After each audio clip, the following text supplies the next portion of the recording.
Alberto da Costa Júnior é o novo delegado da UNITA em Portugal. Obrigado por ter vindo ao Telejornal.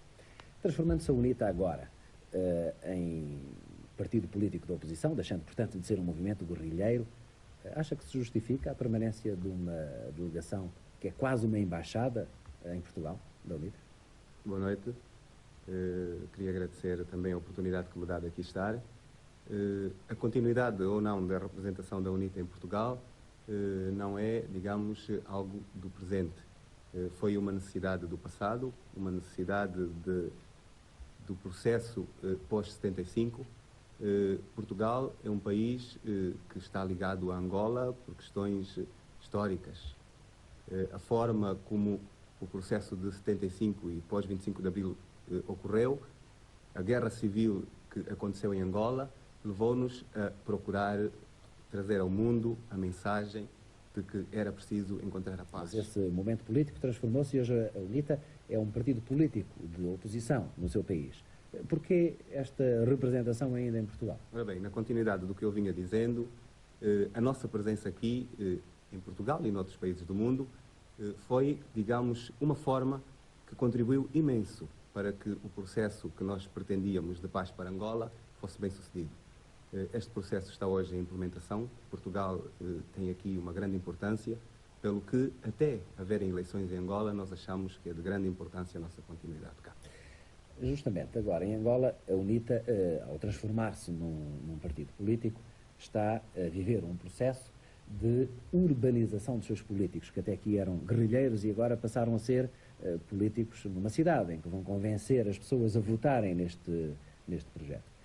Quais são as principais dificuldades na transformação da vida desses homens, na perspectiva nova política que eles enfrentam? Ora bem, há de facto uma grande alteração, uma grande transformação.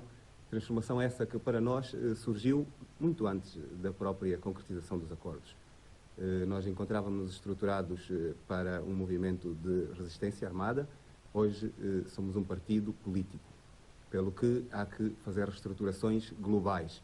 Reestruturações que não são fáceis, mas que não serão muito complicadas, porque para todos nós e para todos os quadros civis ou militares, a necessidade da paz era uma exigência, é algo que todos nós temos como necessário, pelo que há uma vontade própria, há uma preparação de longa data para este fim.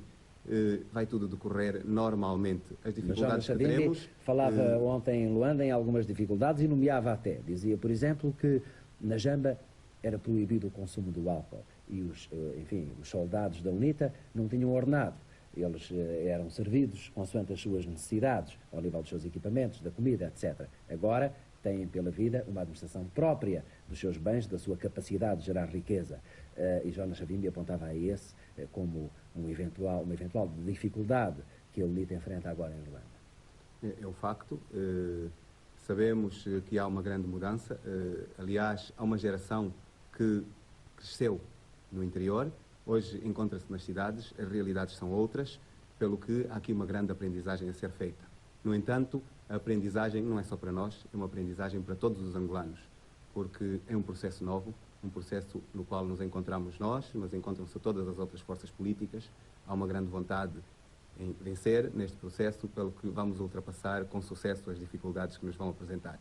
Ainda sobre a pergunta anterior que me fez, os quadros da UNITA, mesmo os militares, foram sempre quadros que tiveram que fazer outros trabalhos de caráter administrativo, de caráter político, pelo que há aqui apenas uma readaptação. Não há grandes dificuldades. Costa Júnior, uma última pergunta. Se você elegesse um problema principal que se põe ao processo de paz em Angola, qual é que elegeria? Ora bem, posto assim de imediato esta questão, o problema maior é um problema de espírito. Me parece que se os angolanos todos estiverem convictos de que a paz é uma necessidade, espiritualmente, este problema está ultrapassado. Obrigado, Costa Júnior, por ter estado aqui. Obrigado. Nós tivemos conhecimento esta tarde, e ao que parece confirmadíssima, da morte de dois grandes responsáveis da UNITA, mortes que nós certamente iremos solicitar explicações e responsabilidade ao Governo, porque particularmente um destes responsáveis dirigia-se a um encontro com o general França Andalo para estabelecer um acordo que permitisse pôr fim aos recontros. Tivemos acesso, estou-me a referir ao engenheiro Salpeto Pena, tivemos acesso a comunicações que nos diziam que esse encontro iria de facto ocorrer. Há informações, inclusive da Lusa, que dizem que ele estaria preso. Neste momento ele é citado como morto. Pergunto eu, foi morto na prisão? Em direto neste jornal, o representante da UNITA em Lisboa, Adalberto Costa Júnior. Muito boa noite, Sr. Engenheiro. Estes acontecimentos das últimas 24 horas comprometem definitivamente as relações entre o seu movimento e o governo português? Bom, de facto não é um bom exemplo. Ficamos completamente surpreendidos com o facto do governo português dar uma demonstração negativa de não ter capacidade para estabelecer um diálogo com a UNITA. Quando nós temos uma guerra em Angola e uma guerra que envolve necessariamente uma necessidade de muita capacidade criativa, onde só o governo português, em termos internacionais, tem condições de poder interpretar a questão angolana, ficamos completamente surpreendidos com uma resposta destas de furtar-se ao diálogo. De qualquer das formas, o senhor não reconhece validade nas justificações apresentadas pelo governo português, nas explicações que divulgou, nomeadamente a referência ao facto de haver portugueses no Cuito que ainda não estão em condições, ou em relação aos quais a UNITA ainda não criou condições para que eles possam deixar essa região de Angola? Devo dizer-lhe que o documento que o governo português divulgou está pleno de algumas incorreções. Sobre os portugueses que se encontram no Cuito, a UNITA fez a melhor de todas as ofertas. A possibilidade de cessação de hostilidades, única forma de poder-se fazer a evacuação dos portugueses que ali se encontram. A esta proposta não temos ainda reação de Luanda. Nós não temos quaisquer reféns ou prisioneiros em áreas onde nos encontramos. Os portugueses que estavam no Ambo saíram do Ambo, alguns, outros quiseram ficar por opção sua. Estes mesmos que saíram do Ambo numas circunstâncias muito negativas de propaganda, fizeram-nos aqui em Lisboa a entrega de um documento assinado em que denunciam o facto de terem sido eles utilizados em campanhas de propaganda. Eu tenho todo o gosto em poder facultar este documento. Sr. Engenheiro, a verdade é que os portugueses do Cuito encontram-se numa região que está, enfim, controlada pela UNITA. De qualquer das formas, em relação à visita da delegação da UNITA, chefiada pelo general Ben Ben, o senhor não considera que, de algum modo, esta deslocação pode ser considerada uma ação de propaganda? Creio que não são ainda muito claros os objetivos desta visita a Lisboa. Em relação à sua primeira parte da pergunta, eu direi que os portugueses que se encontram no Cuito não se encontram, de facto, numa localidade ou num local que se encontre com a UNITA. Eles encontram-se no posto de comando das forças do MPLA. Se estivessem, de facto, com a UNITA, nós já estaríamos levado para um local longe dos confrontos e permitido que fosse um avião para os trazer para Portugal. Em relação à visita do general Ben Ben, a UNITA entendeu que Portugal merece, de facto, a possibilidade de ser informado ao mais alto nível do que se passa em Angola. Enviou a Portugal o seu general Ben Ben, enviou o seu secretário-geral, general Mano Vacola, enviou o seu chefe da equipe negocial, Dr. Jorge Valentim. Entendemos que eram pessoas capazes de poder ajudar a que se pudesse acompanhar da melhor forma em Portugal o processo angolano. Sr. Engenheiro, nós já voltaremos a conversar dentro de instantes. Vindas a público nos jornais de Luanda, Adalberto Costa Júnior, é claro. O resultado do que aconteceu há uma semana e meia em Angola fala por si só.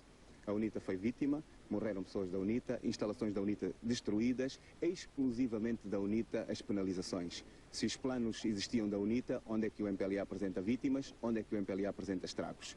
O que foi criado foi um cenário amplo, com a busca de uma cobertura internacional para se poder matar, para se poder silenciar a oposição. É exatamente isto que não é aceitável, é exatamente isto que a UNITA está a denunciar e a UNITA espera que a comunidade internacional se junte a nós, porque isto é um bárbaro assassinato coletivo. E quanto à vossa ofensiva? O delegado da UNITA em Lisboa lamentou também a posição assumida pelas autoridades portuguesas e quer agora que Portugal assuma uma posição imparcial. Esta resolução condena unilateralmente uma das partes do conflito angolano. Eu lamento que as Nações Unidas e o Conselho de Segurança façam tábua rasa das responsabilidades da outra parte. É imoral e é injusto condenar-se só um dos lados. Ambos cometeram erros, mais o MPLA, o governo, do que a UNITA, portanto acho imoral, acho injusto que se continue a condenar mais a UNITA do que o governo. Descontente com a resolução do Conselho de Segurança das Nações Unidas, a UNITA reafirma as acusações ao governo. A guerra que Angola vive hoje não tem base nos resultados eleitorais, tem base numa política de genocídio perpetrada pelo governo. Esta condenação por parte da ONU coincide com a comemoração de mais um aniversário da UNITA, 27 anos de vida. Neste mesmo dia chegou a Lisboa Carlos Morgado. Vem para uma visita de 2 semanas. Cansado e emocionado, aquele deputado da UNITA não quis responder às perguntas dos jornalistas. Não quero. Por que não quer responder agora? Depois falarei. Quando é que vai falar? Depois.